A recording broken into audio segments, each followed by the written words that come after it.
Mubarak sa atin lahat, to all the Muslims in the world. Eid Mubarak po. Namiss ko kayo mga loves. Ilang days din wala akong video. Sorry.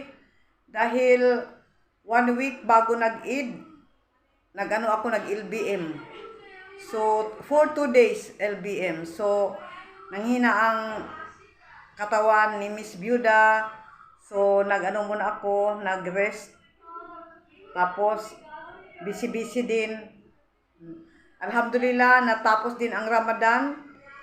That we are all healthy, my girls. Thankful to Allah.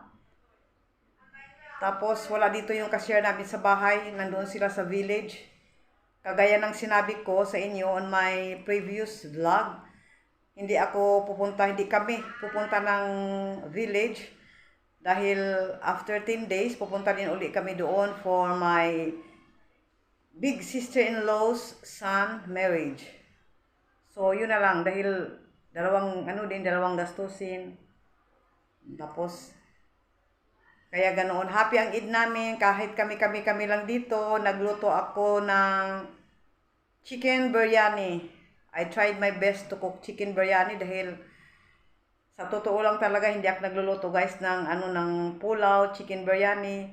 Habi ko ang nagluluto nung nasa Saudi pa kami pag may mga guest kami, pag may mga visitor sa bahay. Dahil ako tulong-tulong lang ako sa kanya, slicing kung anong dapat gagawin. Assistant lang ako ng hubby ko sa kusina.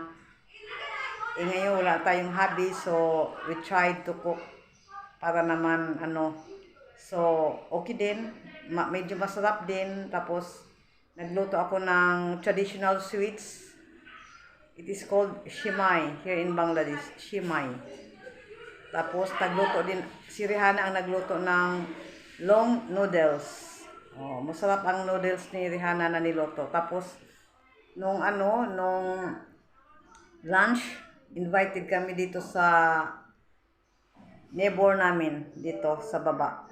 In-invite kami kumain ng lunch. Tapos, after mga 7:30 naman, after Maghrib prayer, nagpunta kami doon sa may-ari ng bahay dito sa katapat ng building namin.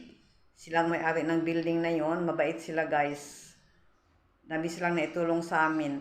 So, nandoon din yung mga families niya, daming bisita siya. Kaya nagkainan, kasi pag Eid, kakain muna ng sweets. Tapos pagkatapos kumain ng sweets, ang niluto nila kitsuri. So, ganoon. Kaya ngayon, dami akong niluto kahapon na chicken curry. Yun din ang kinain namin last night. At saka yun din ang lunch namin today.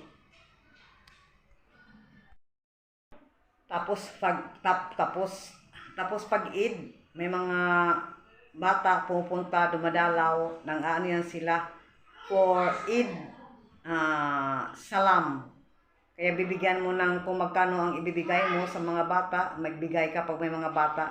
May nagpunta dito sa amin maliliit, binigyan ko sila ng 10 taka, tapos yung malalaki, medyo mataas-taas sa 10 taka. Sila Rihanna kahapon doon sa building na may-ari ng bahay, naka 650 sila ni Maliha each.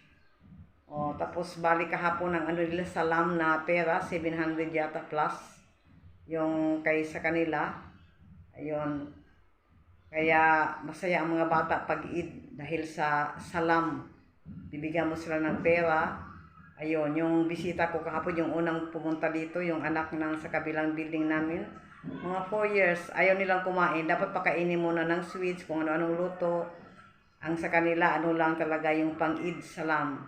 Masaya din. Kaya ganoon. Kaya ang ngayon, mainit na ngayon guys. Mainit na. Nagsimula na ang spring pa dito kaso medyo pa summer na. So mainit na mainit na ang kapaligiran ulit.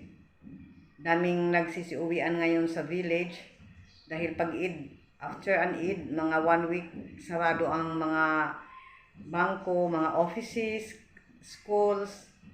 Tapos the next Thursday, on Thursday, this next Thursday, pupunta kami ng village dahil 25 bang next Thursday. Oh, ano na yung the day before the marriage, may celebration dito, ang ang tawag Gay Hulod. Maglagay ka ng mga yung turmeric powder, dudurugin nila yun, tapos ilalagay sa mukha, applyan mo. So, kaso that day, yun ang first day ng exam ni Maliha. So, matapos ang exam ni Maliha, mga 1. So, makapunta kami, mga 2. So, makarating kami doon dahil 5 rides. Makarating kami ng mga, siguro mga, ano ba ito? Mga 6, ganoon. So, lakasan lang ng loob guys, wala tayong choice dahil pag may lalaki kami kasama, dating kami doon mga ano na yun, mga gabi na. Dahil mag-traffic, tapos 5 rides. So, wala tayong choices, lakasan lang ng loob. Dahil importante kasi yon dahil kasal nga ng anak na lalaki ng sister-in-law ko. So, dapat pumunta. Ano lang kami doon, Thursday, Friday ang kasal. Saturday uwi na kami dito guys dahil on Sunday may exam si Maliha English subject. Kaya uwi na kami on Saturday. Yeah, tapos this coming Thursday din, invited kami doon sa yung sir ni Maliha, yung nagtiteach sa kanila ni Rihanna dati. Yung sister-in-law noon ikakasal. So invited kami. Kaibigan din yun ni Rihanna, yun ang kasama niya nung nasa senior high. Yun ang kasama ni Rihanna palagi everyday going to school. So pupunta kami doon this coming Thursday, inshallah. So ito lang muna guys ang upload natin guys. Dito ako nagyaw-yaw sa living room nila. Dahil maiba na naman ang pag maiba ang location, ang scenery. Dahil lagi na lang yung mga videos ko sa loob ng kwarto namin. Memoryado nyo na yung loob ng kwarto namin. Kaya minsan dito lang tayo dahil wala namang tao. Kaya ganoon lang ang ganap guys. Mga tindahan siguro ngayon, kaunti lang ang magbukas after an Eid. Dahil siyempre, Eid kahapon, so ngayon, nasa at home lang sila, pahinga. Okay guys, thank you so much. Maraming salamat po sa mga love ninyo, sa suporta. Sorry nga pala, hindi ko kayo na-visit ng ilang days. Yung mga comments ninyo, hindi ko pa na-replyan. Pasensya na po kayo. Okay, bye for now. See you. You're the night sky trying to make me see